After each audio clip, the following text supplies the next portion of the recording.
Have you ever sat in that heavy silence at a family dinner? Here on Tales of Home, we retell those moments, honest every day, sometimes controversial. Every story is a mirror. Subscribe, join the conversation, and maybe find a little healing. I've lived most of my life by the sound of someone else's morning. At the Sea Glass Diner, the bell over the door rings before sunrise, and I pour coffee until the clouds trade their gray for pink. Grease snaps on the flat-top fishermen argue about weather, and the day marches forward whether you're ready or not. It was in that rhythm, stainless steel, steam, and small talk that I kept a marriage moving. My name is Eleanor Harper, though everyone calls me Ellie. Back then, I was 32, mother of 3, and married to a man named Calvin Brooks, who ran deliveries up and down the Carolina coast. Calvin hauled linens for commercial laundry sheets, towels, chef's coats, anything that had to be washed by the ton and returned crisp. He liked routines. Mondays were Hilton Head Tuesdays, the hospitals near Savannah. Wednesdays, a swing north toward Georgetown and Myrtle. He knew the shortcut around the marsh when Highway 17 clogged, and the best place to pull a truck for a 10-minute nap without getting a ticket. He'd come home loose-limbed and smiling, set his cap on the hook by the door and say, "For us," as if every mile he chalked was a brick in our little wall against the world. Once a month, always near the first, he handed me cash, folded over twice, and clipped and said, "Money order for Justine, same as last time." He called her his cousin, a soft spot in the family tree that needed tending. Long story, he'd add, meaning the kind that never gets told. My job was to walk to the post office on Meeting Street, fill the slip, and slide the receipt into a jar we kept in the pantry. Errand done, no questions asked. We were not extravagant. The pantry jar held receipts and 2 paper clips. The freezer held a block of ground beef wrapped in butcher paper. The kids' sneakers scuffed thin by summer. Noah was 9 and growing out of shirts weekly. Maya collected crayons to nubs, and little Theo had a cough that turned urgent at night. At the diner, I tucked 1s and 5s from my tips into a separate envelope labeled bills, and I made chili stretch further than it had any right to stretch. When Calvin pressed that monthly cash into my palm and said, "Family is family," I nodded and made the walk. It was a small ritual that felt like decency. At least that's what I told myself. The post office had a certain smell, cardboard and rubber bands, and the tang of tape. I'd write Justine Cole, Wilmington, NC in my neatest hand and pay the fee. The clerk knew me by sight. Another one, Ms. Harper, he'd say, like we were co-conspirators in a kindness. I'd tuck the pink carbon copy into the pantry jar, put dinner in the oven, and keep the machine humming. Somewhere in late August, the machine hiccuped. Calvin started coming home too clean for a 12-hour run. Collars starched, but not damp with that chalky laundry fog palms, smelling more like hotel lobby soap than bleach. His boots, which usually carried a rim of salt and dust, looked like they'd been walked inside a department store. He missed the Wednesday route he claimed to love, said dispatch had shifted him to a special pickup in Beaufort, and then didn't bring back a timesheet for me to check against the overtime line. Little things can feel like big things when you don't want to be suspicious. At first I put it down to summer storms and managerial nonsense. But the mind does its own bookkeeping after midnight.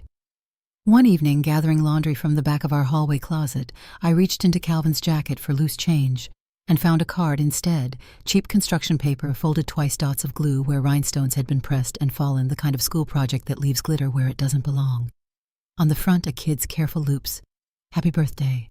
Inside, in a grown hand, clean and upright, "To our husband and dad, may God keep you 1 more year. Love, Justine and Lena." I read it 3 times, sitting on the cool tile beside the washer. The words didn't change. My own birthday cards to Calvin were in a shoebox under our bed. 2 kids' handprints, a stick figure cake, then later a clumsy poem from Maya. I tried to make the card in my lap into something else, a prank, a mistake, a cousinly joke. It stayed heavy, exactly what it was. 2 days later, during a slow patch at the diner, the phone on the back wall rang. "Sea Glass," I said, tugging the cord out of the reach of bacon grease. "You got Ellie?" a man asked. The voice clipped, harried in the way of men who manage drivers. "This is Dispatch Carolina Linen. You seen Calvin?" My mouth went dry. "He said Beaufort today," I answered. Metal clanged in the background on his end. "There's no Beaufort run this week," he said. "He didn't check in for a hospital pickup. I'm trying to swap coverage." A beat passed. "I'll tell him you called," I said, because I couldn't think of anything else to say. "Do," the man replied and hung up. That night, Calvin came through the door with a bouquet of grocery store daisies he'd forgotten about twice and remembered at a red light. He kissed the top of Maya's head and asked me what was for dinner. I said chili, and he said my favorite, and we both pretended the days are simple if you look at them from far enough away. After the kids were in bed, he stood at the sink and washed plates, like nothing in the universe required explanation. I folded dish towels and watched the back of his neck. The place where his hairline dipped had a pale scar I'd kissed 100 times. I didn't kiss it that night. When the house settled fridge ticking, Theo finally asleep, I took the pantry jar down and emptied the slips on the table. The carbons made a thin stack. I smoothed each one. Most were what I remembered, Justine Cole, Wilmington, NC. But a few recent stubs were different. The printed address read, Seabright Frames and Stitch, 218, Riverfront, Wilmington. I had never written the shop name. The clerk had typed it from the form Calvin had filled. I pressed my thumb to the ink like it could smudge into a softer story. It didn't. Morning broke like it always does. Coffee poured, eggs flipped, gossip about the high school running back, and a thunderstorm that would ruin somebody's barbecue. I moved through muscle memory and wrote specials on the chalkboard meatloaf green beans, but the chalk felt like it was scraping bone. On my 15-minute break, I called Mrs. Alvarez, our neighbor, to ask if she could keep an ear out after school. She said yes without asking for why. People can hear a tremor inside a simple favor. After my shift, I walked the 2 blocks to the post office, not to mail anything, but to look at the rack with bus schedules to Wilmington. A clean line ran between Charleston and that riverfront address, a line as blunt as a road painted white across a map. I took a schedule, folded it into my apron pocket, and stepped out into the heat. A salt wind came up from the river and lifted the hair at my neck. At home, I counted the day's tips at the kitchen table, smoothing bills with the side of my hand until they lay quiet. I put aside enough for milk bread and the overdue gas bill. The rest I tucked into an envelope I labeled with a single word in block letters, travel. I wrote the riverfront address on a slip torn from the margin of the bus timetable, wrote it again, and slid the paper into my wallet beside a snapshot of the kids on Sullivan's Island hair, whipped wild by a storm that had missed us by a mile. The house dimmed early, a storm dragging its knuckles across the sky. I locked the back door, rinsed coffee cups, wound the clock on the mantel. The slip of paper rode warm against my palm as if it had its own heartbeat. When the streetlights clicked on, I set my alarm and lay down without closing the curtains. Out on Meeting Street, the night bus hissed at the corner, took on 2 passengers, and pulled away, taillights fading to embers. In the morning, I would put on my blue dress, lace my sneakers, and walk toward the station with the address in my pocket and my hands steady. Morning came the way it always does, slow, then all at once. I put on the blue dress that dries fast, tied my hair back, and laced my sneakers. Mrs. Alvarez took the spare key with a nod and a squeeze to my arm.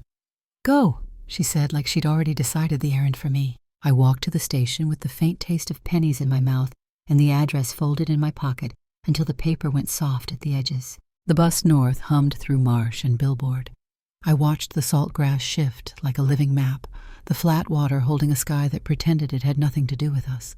A woman in the seat across the aisle slept with her head against the glass mouth open on each small breath. The driver took the turns like he'd done them 1,000 times, which he had, and the miles clicked by McClellanville, Georgetown, then farther the names sliding off the windows as if they were printed on rain. Wilmington's riverfront looked like a promise somebody had polished, brick sidewalks, iron railings, the Cape Fear, sliding past with its slow backbeat. A banner for an art walk tugged against its string. A chalkboard outside a cafe advertised key lime pie and cold brew. I followed the street numbers until the painted numerals I'd read so many times in my head were the ones in front of me, 218. Seabright Frames and Stitch was hand-lettered in cream on glass, tidy and confident. Inside, the air held the dusty sweet of cardboard and the dry bite of fabric sizing. Frames in every finish leaned 3 deep against the wall. A mat cutter sat like an instrument on a waist-high table blade, gleaming. Beyond that, a sewing station-weighted industrial machine, a cone of thread fat as a fist, shears with tape around one handle to keep the family from using them on paper. A girl came from the back room with a ledger under her arm, 15 maybe. Brown hair pulled clean off her face with a ribbon that had once been white. She wore a T-shirt from a school I didn't recognize, and an apron with chalk ghosts on it. Her eyes were the first thing I understood, the gray hazel I had kissed goodnight on Noah's face, that same halo of green around the pupil, as if the color had been poured from the same bottle and labeled 2 different names. "Can I help you?" she asked, polite eyebrows a careful arch. "I'm looking for Justine," I said. My mom stepped out to get craft paper and photo corners.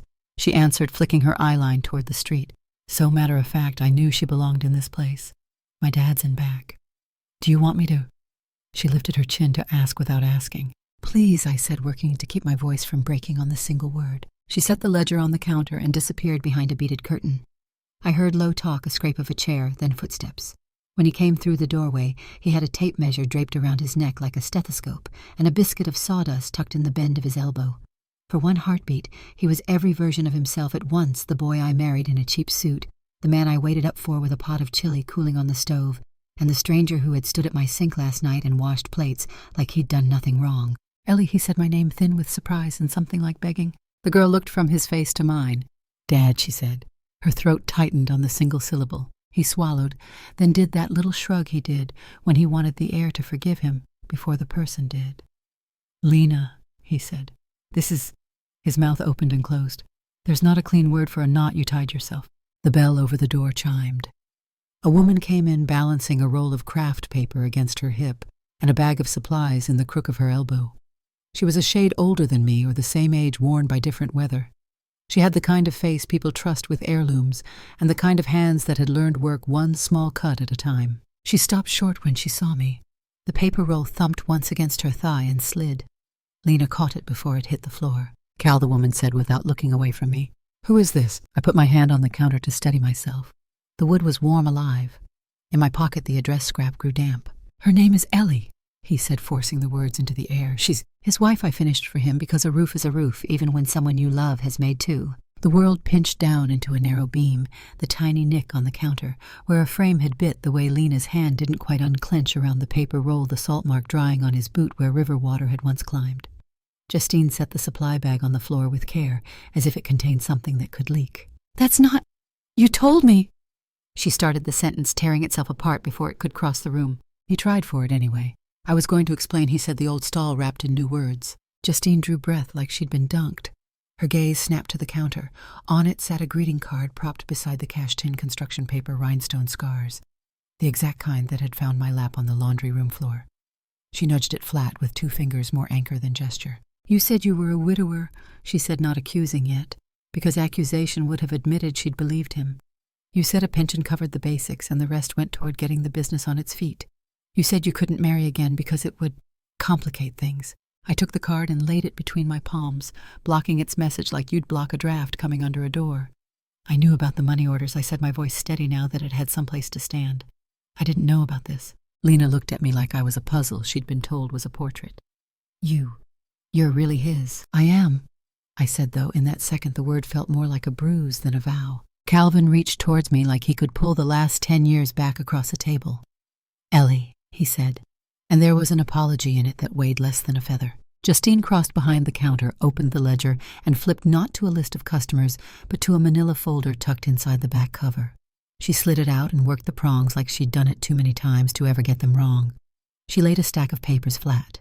Vendor applications, supply accounts, a single-page certificate for a limited liability company, Brooks & Cole Services, LLC, filed with the state, the ink almost new enough to shine. "Look," she said, and tapped the bottom of a credit application with a clipped nail. "Personal guarantor, Eleanor Harper." Next to it, the last 4 digits of a social security number I knew as well as I knew my children's birthdays. Heat rose through my scalp like wind-driven fire. How did he get this? I asked no one and everyone. I didn't let myself look at him because nothing he'd put on his face could undo the line on the paper. He stammered. "It was just paperwork they needed. Justine couldn't get the discount tier without I was going to fix it."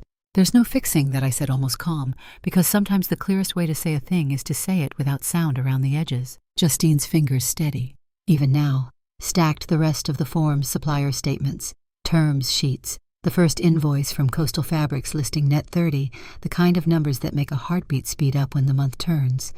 My name sat there where a signature should be. She slid the whole folder toward me. "Take it," she said, not to absolve herself, maybe not to convict him.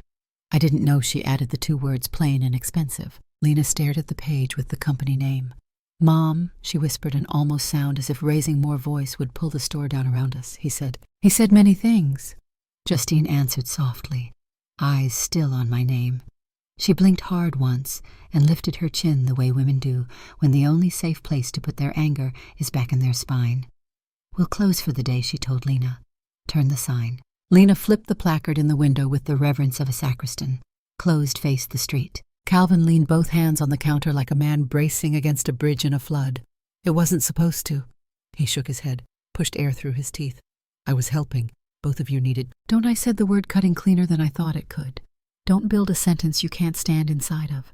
The room held the creak of the ceiling fan and the rustle of river wind through the door as Lena locked it. Outside, a trolley dinged 3 blocks away a part of the afternoon that went on indifferent. I closed the folder and slid it into my bag. It fit like it had always belonged there, which made something in me want to throw it back where I'd found it.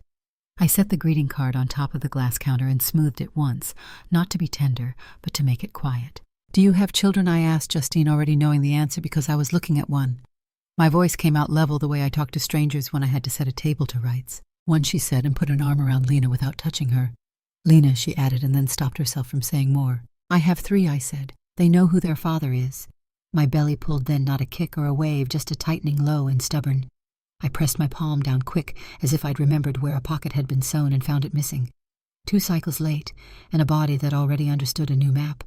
I didn't put that into the room. Not because it wasn't true, but because some truths you hold until they find their own language. Calvin tried again. "Ellie, I can." "You can leave," I said, finding the handle on the sentence and turning it. "That's what you can do." He looked at Justine, then at Lena, his mouth collecting another apology he couldn't pay for. Neither of them reached to take it. I stepped back from the counter. The bell over the door didn't ring because the lock was turned, so Lena unlatched it and swung the door with both hands. A heat wave pushed in, then out, and the smell of river and sunblock and fried batter from a stand on the corner filled the small space before it cleared. On the threshold I paused, not for effect, not to memorize anything, but because the street outside had shifted half an inch, and I needed my feet to remember how to trust it. I put one foot on the brick, then the other, and the world held. Behind me, the shop went dim as the door closed its glass, catching my reflection for a second, and then letting it go. I didn't look back. I walked toward the stop where the bus would pull up on the hour. My bag bit into my shoulder, the folder a rectangle against my hip. The sky had gone a white that promised thunder it hadn't delivered. Somewhere a ship horned twice on the river, and the sound reached into my chest like a hand. I sat on the bench with the timetable tucked under one thigh to keep it from blowing into the street. The bench was hot through the cotton of my dress. A boy with a skateboard rolled past and then rolled back, changed his mind, and stopped short of where my knees could have been. He looked at me, then down, then away. Teenagers know when a storm is standing still. The bus came on time because sometimes the world does you that one favor. I climbed the steps, paid, took a seat halfway back, and set my bag by my feet. Through the window I could see the sea-bright letters backward on the glass across the street, thick strokes that had looked like confidence an hour before. The driver checked his mirror, eased us into traffic, and the store slid from view, the way a shoreline does when you turn your head mid-bridge. Southbound. The road unwound. Pines turned to marsh, to open water, water, back to pines. I set my forehead against the window for the cool and breathed until breath was only breath again. The folder inside my bag pressed against my calf with each curve, each break the steady punctuation of a story I hadn't meant to read, but now knew by heart. The bus rolled south until the river gave way to marsh again, the light flattening into the familiar glare that makes even grass look metallic. By the time I stepped off near Meeting Street, the heat had settled like a hand on the back of my neck. The kids were at Mrs. Alvarez's shoes, piled in a drift by her door cartoons turned too loud. I thanked her and walked them home with a bag of sliced oranges. She pressed on me the kind of kindness that travels in Tupperware. That night the house breathed in the usual ways. Pipes sighed, the fridge clicked. Theo's cough came and went like a tide against his ribs. I lay awake and counted the turns a person can take between 2 cities and 1 life. When the ceiling grayed toward morning, I got up and made coffee, the kind that tastes like metal until you drown it in milk. At the diner, the bell above the door kept finding its note. Pancakes, coffee. A plate of grits sliding into a booth, a cop who hadn't slept asking for extra bacon. I bussed tables and kept my head down. Around 9:30, the payphone in back rang a sound you can feel before you hear if you've waited for it. I picked up on the second beat. "This, Ellie?" the voice asked. Same dispatch cadence as before, breath short from climbing stairs. He didn't have time to climb. "Calvin's key fob turned up in our drop box this morning. No truck, no call. If he turns up, he doesn't work here anymore." The receiver went slick in my hand. "I understand," I said. It wasn't an answer, just a place to set the call down. At home, I emptied this pantry jar of receipts and spread them like a small paper flood. The stack from Seabright looked tidy in a way that makes a heart miscount. I was still sliding the slips back into their jar when the phone rang again, this time with a calm voice that read from a screen and wanted to verify an application. Coastal Fabrics. A line of credit. My name spelled clean, my social security number read like a nursery rhyme you don't remember teaching. "Is this you?" the woman asked. "It isn't," I said, and the wrongness ran through the wire and into the wall where the phone lived. She thanked me in that gentle way.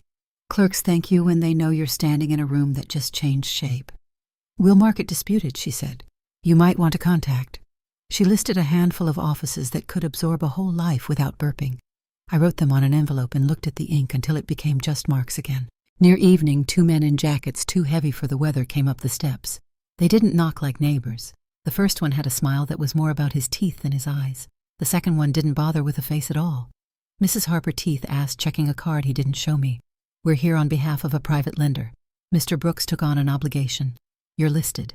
"I wasn't present for that," I said, and folded my hands so they wouldn't go looking for something to hold. "Y'all live together," the second one said. His voice was simple. The words stood up straight. "We did." I answered, which was the closest thing to the shape of the day. "You can leave paperwork. I'll look at it. I won't hand you cash on my porch." Teeth smiled again as if we were playing cards and I'd asked for the rules. "Deadlines don't like being lonely," he said, and set a manila envelope on the step. The other one nodded at the doorframe like he was tipping his hat to a horse he couldn't ride and followed his partner down. When the envelopes quieted and the kids were asleep, I pulled my mother's Singer out from the hall closet. The metal was colder than the room, the weight of it familiar in a way a person can be familiar without being kind. It had a sticky zigzag and a chipped enamel base my father once called honest.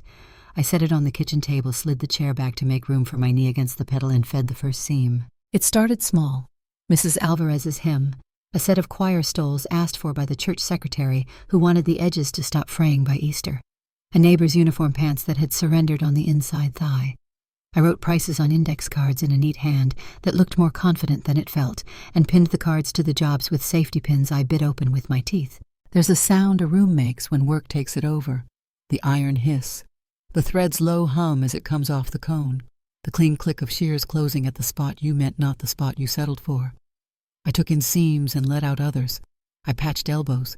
I practiced a bar tack again and again until the stitches held like a small prayer tucked where palms meet fabric. Money came in the way it does at first, a handful of quarters, and a 5 and a Ziploc of pie in a foil pan with a note that said, "I'll bring cash Friday at 20 folded inside a glove." Noah watched from the doorway with the kind of curiosity that wants a job. I handed him a bundle wrapped in brown paper and asked him to take it to Mrs. Jacobs 2 houses over. He wore the responsibility like a jacket he'd had his eye on, rode his bike slow to keep the string from dragging. Maya drew up a little sign for me in Chalk Ellie's alterations and taped it to our front window. Theo lined buttons by size and color on the table edge until the table became a counting book. On the second Saturday, another envelope arrived, this one, with a bank's name where a person's would go. Past due, it said, not unkindly. The past had a date. The due had a number. I made chicken stretch with dumplings and cut the cable we were pretending was for the Weather Channel. I measured an usher's suit jacket that had been his brother's first and his uncle's before that. I learned you can turn a shirt collar and make it look new if you don't mind ripping out the seam that somebody else once thought would be the last. The call from Justine came while I was easing a sleeve head into a jacket armhole that had ideas about how big it wanted to be. The line buzzed with that long-distance electricity that makes you think of weather. "Ellie," she said, careful as if my name might cut. "It's Justine Cole." I didn't say her name back. The Singer idled under my palm. The kids were loud in the yard chasing a soccer ball with a dent. "He left," she said, and the words knocked together on the way down. He told Lena he had an early supplier pickup and kissed her hair. He never walked back through the door. The house put a soft echo on what she said, as if she'd said it there and not in Wilmington. "Dispatch fired him," I answered, because a fact can sometimes stand up under another person's weight when nothing else will. "They found his fob in a box. No truck." "I thought you should know," she said. Papers ruffled near her ear. "Coastal called. The account's out of terms. Rent is due on the 1st. I've got orders ready for pickup, nothing big. But—" She stopped. The stop felt like somebody holding a wall upright with their back. "Is Lena there?" I asked. "In the shop," she said, sharp as a tack, pretending that makes it lighter. It doesn't. I wiped my palm on a dish towel and ran a line of stitch to the seam's end so the needle would part clean. "You'll need cash in the door," I said. The advice came plain. "Don't touch frames that take special order mats. Work what leaves fast." Silence hummed a second. "You're not wrong," she said. "I can sew. I can cut a mat straight. I can't make a banker's face say yes." "You and me both," I answered. "There are moments where anger thins like a sauce that's been on the heat too long, and what's left is something you can recognize even if you wouldn't choose it again. This was one. I sat with the phone pressed between my shoulder and my ear, my hands tracing cloth the way a person strokes a map. She breathed on the other end. The distance put us at the same kitchen table. "I hate that he used your name," she said. "I hate that I let him use mine." "He was good at the part that needed to be good," I said. "The rest of it didn't matter to him like it mattered to us." She didn't answer, which was as true as anything. Outside, Theo let out a yell I knew meant triumph and not blood. I heard a thump that could have been a ball hitting the fence or a heart hitting a rib. "Here's what I can live with," I said, surprising myself with the clarity in it. "If something comes through this door that I can't handle alone, I'll call you. If something comes through yours you can't handle alone, you call me. We don't mention his name in front of the kids unless there's a form that requires it. Every dollar we write down. Cleanly. No stories on the ledger." A breath. "Yes," she said, "that I can do." "And Justine, yes, you tell Lena none of this is on her. She doesn't need to carry anything that heavy with her hands still that small." I could hear her nod, could hear the rasp of a sleeve against a cheek. "Thank you," she said, before the line went soft, and then quiet. After we hung up, I wrote rules on an index card and slid it into the drawer with the silverware ledger, clean names off the table call if a seam won't hold. It wasn't a treaty. It was a pattern. You can follow a pattern without loving the designer. By the third week, the work found me easier. Word of mouth has legs in a neighborhood like ours. The barber sent over 3 capes that had split at the neck. A mechanic's wife brought a man's shirt with grease that wouldn't budge, and asked for sleeves short enough he wouldn't drag them through oil. I turned a stack of cheap curtains into cafe-length panels for a woman who swore cutting the extra off would make her apartment breezier. I didn't argue with that kind of faith. On a Thursday, a letter came from a bank that insisted it had met me before. Fraud alert in block print across the top, as if putting the truth in capitals would make it obey. I walked it to the credit union 2 blocks over and sat with a woman in a navy blazer who had hair like a helmet and kindness like a second language. She photocopied my license and the letter, and then photocopied them again in case the first set got lost in a drawer where lost things go to retire. "Keep every piece of paper," she said, and I told her I understood that part. That night, while the kids fell into the heavy sleep that comes after too much hopscotch, I oiled the singer and swapped the needle for a fresh 14. The machine purred the way an animal purrs when it knows its name. I hemmed a uniform skirt for a girl who'd shot up over the summer and edged a baptismal gown so translucent it felt like stitching a cloud. The fan threw a tired wind across the kitchen. Sweat ran into my collar and dried before I could notice it. When my eyes blurred, I set the iron on its heel and carried a stack of finished work to the living room couch. I sat long enough to let my back unhook from itself. The house had that deep evening quiet when the day drains away, and the dark hasn't yet decided what to do with itself. I looked at the calendar and counted again, not dates now, but days my body kept to itself. The math stayed the same no matter what part of the page I used. The phone chimed, not the landline, but the little rectangle of a used smartphone I'd finally learned to charge before it died. An email. The sender line gave me a town department name I recognized more from the news than from my mailbox, Riverlight Ferry Authority. The subject line was plain as Flower Uniforms Inquiry. I opened it and read. The note asked for a quote on 60 sets, aprons, smocks, and caps, durable, machine washable, color fast, with a delivery window that would make a person check a calendar twice. I set the phone face down on the table and listened to the room breathe, the ice maker grinding once the fan bearing whining on its tired circle, a car sliding past on, meeting with a radio whispering a song I'd heard at least a dozen times and never fully learned. The singer's motor ticked as it cooled. On the counter, a row of bobbins winked in the kitchen light like coins. I answered the ferry email at the kitchen table with a pencil behind my ear and a ledger open. I wrote in numbers that fit the reality I could hold cotton poly twill by the yard bias tape. By the roll thread cones, snaps, labor hours, I measured in pots of coffee. I priced for what it would take, not for what it would please. Before I hit send, I called Justine. "I've got an inquiry," I said. 60 sets, aprons, smocks, caps. She didn't waste words. "Fabric first," she said. "Coastal has the twill that won't pill. If we pay cash, they'll shave 10%. COD, I said. No accounts. No accounts, she agreed, and the words sounded like a door latch finding its keep. We split the work the way the table split the room. "I'll cut apron bodies," she said. "You do smocks and caps. I can stitch binding like it owes me money." "Lena on the ledger?" I asked. "She's already got a spreadsheet," Justine said, a note of surprise tucked inside pride. She made me color-code it. I sent the quote and set the phone face down. The reply came within the hour, a yes that put a number after itself and a delivery date that turned a belly into a clock. The deposit cleared the next morning. Money in the door changes air. Noah rode his bike to Coastal Fabrics and back with swatches flapping and a manila envelope clipped to his messenger bag. He parked the bike in the kitchen and leaned on the counter, panting like a dog who'd outrun his own legs. "They said the gray will hold," he reported between gulps of water. "They showed me a sample that went through 100 industrial washes." "Tell them thank you," I said and meant it. Maya sat at the end of the table, drawing a small mark we could stitch at the hem, 2 lines crossing like a fairy. "Wake no words." Theo counted cones and bobbins out loud, lining them up like soldiers who needed to be inspected before they could march. I wrote each expense in the ledger fabric: binding thread, snaps, needles, oil, chalk tape, pizza for 3 nights in a row when the stove became a shelf because we needed one. Justine's machine sang a different pitch than mine over the phone when I put her on speaker, so we could talk through measurements without losing our place. "Apron ties at 36 inches, she asked. "Make them 40, I said. "People change. Give them room." She laughed once, short and clean, and we kept cutting. On the second night, the singer coughed and went quiet. The belt had frayed itself into lace. I set my palm on the enamel like it was a forehead and went to Mr. Jenkins 2 doors down with the broken loop in my hand. He used to fix outboards, and now he fixes anything that turns.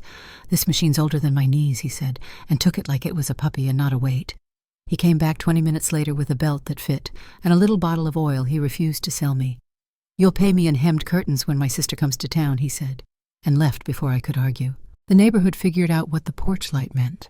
People knocked and didn't stay, leaving coffee in thermoses and pie in foil. A choir mother dropped off 3 packs of bias tape she'd found on sale the spring before for a project that never started. A nurse from down the street showed me the knot her hospital's laundry left in ties and asked if we could bar tack ours a thumb's width from the end to keep the tie from dragging through. I wrote it down and showed Maya where to note it in the margin. We made stacks: apron bodies, ties, pockets, smock fronts, smock backs, collars, sleeves, caps, with bands, caps, without a dozen extra where a seam went wrong and could be salvaged if you looked at it from a different angle. The kitchen turned into a topography of cloth gray hills, white drifts, a snow of thread that would find its way into socks by morning. The delivery came on a Tuesday because that's when the boat schedule made sense. We packed the order into boxes rescued from behind the grocery labels, peeled fresh tape pulled tight. Noah borrowed Mr. Alvarez's pickup and drove me to the ferry offices, while Justine waited on the Wilmington side of our work. The ledger open, a pen ready.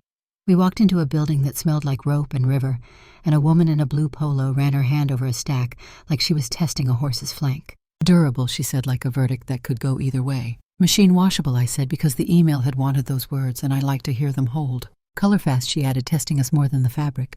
We opened one smock and shook it out. A deckhand with forearms like cables slipped it on and lifted both arms as if he were signaling a crane. It moved where it needed to move. The bar tacks held their small ground. The apron ties didn't squeak through the waistband when he tightened them. "We can work in these," he said, and the word work landed right where it should. The woman in the polo signed the packing slips and slid a check across the counter. On the memo line, Riverlight uniforms. It wasn't the whole amount, not by half, but it was enough to make the ledger breathe easier. On the way home, Noah drummed the steering wheel and tried to look like he wasn't. I put the check where it couldn't be lost and watched the river widen and then knot itself back to marsh. Orders didn't break the door open after that. They knocked soft, steady. A clinic called about patient gowns. A barber asked for new capes with snaps that didn't pinch. The school wanted flags hemmed straight and not with that wandering line last year's volunteer had meant well with. I kept the ledger clean. Justine did too. We signed our names by our parts and wrote the days in their squares. Lena came down on a Saturday with a folder under her arm and a cheap calculator in her back pocket like a holster. She set the folder on my table, stacked her hair in a knot with 2 pencils, and started making neat columns out of the chaos we handed her. "If you standardize the pockets," she said without looking up, "you save 12 minutes per garment. That's hours across 60. She was right. We cut pocket patterns out of a cereal box and taped them to the wall. Maya asked her about the ferry mark and whether she could put it in the ledger as a brand element. Lena didn't roll her eyes because she was too well raised. She just wrote brand wakemark and a parenthesis that said never words. Theo decided he was the ruler of snaps and wore that crown until dinner. The letter about Calvin came in an envelope that had been addressed by a hand that didn't quite trust itself. Inside, a clipping from a paper out of Brunswick, Georgia, and a note from his cousin who'd found out the way you find out when you live near a man who isn't careful at the gas station. "Died of a heart event at a roadside hotel," the cousin wrote. "No arrangements here. Thought you should be informed." I sat with the clipping at the kitchen table and read it twice, the way you read something that is supposed to be a fact, but feels like a weather report from a town you've never visited. Justine came by without my asking. We stood at the sink, not side by side, but near enough for our shoulders to learn each other's angle. I lit a candle in the window because that's what my mother did when someone passed. Justine set down a plate of cornbread she hadn't intended to bring and watched the wick gather to itself. We didn't say much about him. We said the kids' names. She said Lena slept hard for the first time in a week. I said Theo had stopped coughing, maybe because the weather had changed, maybe because it hadn't. The candle burned to a bowl of itself and went out without our help. The next morning, the porch smelled like wax and night air. Mr. Jenkins hammered a bracket into the eave and hung the small sign a friend from church had lettered for me on a scrap of Cedar River light workwear and home. The letters carried their own weight. I touched the cedar as if it were skin and went back inside to check stitches. By afternoon, the house had its rhythm again. The singer kept her line. The iron hissed. Maya called for the chalk, and I told her where it walked off to. Noah wheeled the pickup back with another stack of flattened boxes and a grin that was mostly relief. Theo fell asleep on a pile of aprons that hadn't yet learned to be aprons. When the sun pushed its last gold along the counter, I tagged the final smock of the day and stacked it with the others. I put the ledger away because I liked the sound the drawer made when it closed all the way. Out front, the sign moved once in a river breeze that had come a long way to find a porch worth touching. I locked the door and turned out the kitchen light, the singer ticking as it cooled the room, holding the day, the way a jar holds air when there's nothing else to keep. By the end of summer, the cedar sign had learned our wind. It knocked the porch column twice in a northerly and went quiet when the river settled. People came for the knock now, nurses off night shift with coffee and paper cups, deckhands, who liked the way the new ties slid through their aprons without squeaking, a barber who said our capes didn't make his customers itch. Work grew the way ivy does when you keep cutting it back a little more each week, then a curtain of it. We took the front room for patterns and moved the kitchen table against the wall. On Saturdays, Justine propped the door with a milk crate and let daylight fall straight across the cutting mat so she could see the grain without guessing. She ran binding around corners like they'd been made to turn just for her. I set sleeves that didn't fight and stitched bar tacks until my thumbs remembered where the needle would land. Noah learned the pickup's clutch by listening to it. Then he learned the ferry captain's name and which dockhand kept a wrench in his back pocket. He started bringing delivery slips back with notes on the margins. Apron strings a thumb longer for the tall one-caps that didn't ride up under ear protection. A request for a smock with a pen pocket on the left because the right snagged a radio cord. Maya turned the wake mark into a tidy stitch at the hem that only people who looked would find a small signature no louder than it needed to be. Theo measured snaps into coffee tins and labeled the lids in pencil. He carried the tins like offerings. Lena kept the ledger square pencil sharp enough to whisper on paper. She found a way to make the columns line up even when the days didn't. In the bottom right-hand corner, she started a new box. Tiny amounts set aside and circled, then circled again fees for a kid who needed a band uniform hemmed fabric, for a girl whose grandmother had custody and a fixed income. She wrote Lena's jar on a bakery tin and set it by the register with a strip of blue tape that matched nothing in the room and therefore everything. We moved once, not far, 3 doors down, into a storefront with glass that kept out weather and let in faces. The landlord said he liked tenants who paid early and didn't mind the creak in the second stair. I set bolts of twill along the back wall like a horizon. Justine hung frames in the front with a little sign that said, "Custom mats on Thursdays," because she hadn't forgotten the steadiness of a straight cut. People came for both and ended up talking in the middle about their kids' shoe sizes and how much starch was too much for a chef coat. A clinic renewed its order this time with gowns that tied on the side for modesty. The ferry signed again at the turn of the year with a number big enough to make the pencil lift for a breath before it wrote it down. A school called about banners that needed hems so a gym wouldn't swallow them whole. We marked the patterns with tape where they'd been right and chalk where they hadn't, and kept the notes in a shoebox that used to hold winter boots. When the letter from Brunswick had gone soft at the folds, we put it in a file marked records, because paper has to live somewhere. The kids asked things children ask when rooms go quiet by themselves. We answered what fit in their hands, not what would spill out. On a cold night in December, Justine came over with gingerbread in a tin and stayed to watch a movie where nothing exploded and the dog didn't die. When the credits rolled, the house held still for a moment, like a person remembering what it had been built for. Spring returned and cracked the windows. We let screens do the work and set the irons near the breeze so the steam didn't hang. The neighborhood made a habit of hollering from the sidewalk when they wanted us instead of ringing the bell. We hollered back. On a Tuesday, a captain from the ferry brought in an old canvas logbook that had torn at the spine. "We can't frame the whole thing," Justine said, weighing it in her hands, "but we can build a cradle." She did, out of thin oak strips in quiet patience, and the captain tapped the wood with a knuckle the way you thank a thing that fits. One evening I stood in the doorway after we'd swept and oiled the machines and set the cones in their tray. The glass reflected the room with the street layered over it, our counter under the ghost of a lamppost, my shoulder, where a passing woman's hat brim would be, Justine's hand at rest by the cash tin, exactly where the wake mark curved at the hem of a smock. I flipped the sign to closed, and we listened to the hum that remains when a day remembers itself. At home, the porch light clicked on with its small electric certainty. The kids' shoes were a geometry only they understood. On the mantel, a picture from Sullivan's Island leaned against the clock. 3 small bodies braced against a wind that had since forgotten them. I boiled water for tea, the whistle cutting clean through the rooms. In the yard, cricket started, and then all agreed. A tug pushed upriver late and announced itself twice. The sound angled through the open window and shook the spoons in their jar. I sat with the ledger and the cup and wrote the last numbers for the week. Outside, the cedar sign struck the column once and fell silent. The stitches in the next room cooled and lay flat. The house gathered its corners, and the night did what night does. Thank you so much for listening to today's story. If this story resonated with you or made you reflect, I'd love to hear your thoughts, so feel free to share them in the comments below. And don't forget to like, subscribe, and hit the notification bell so you won't miss the next story.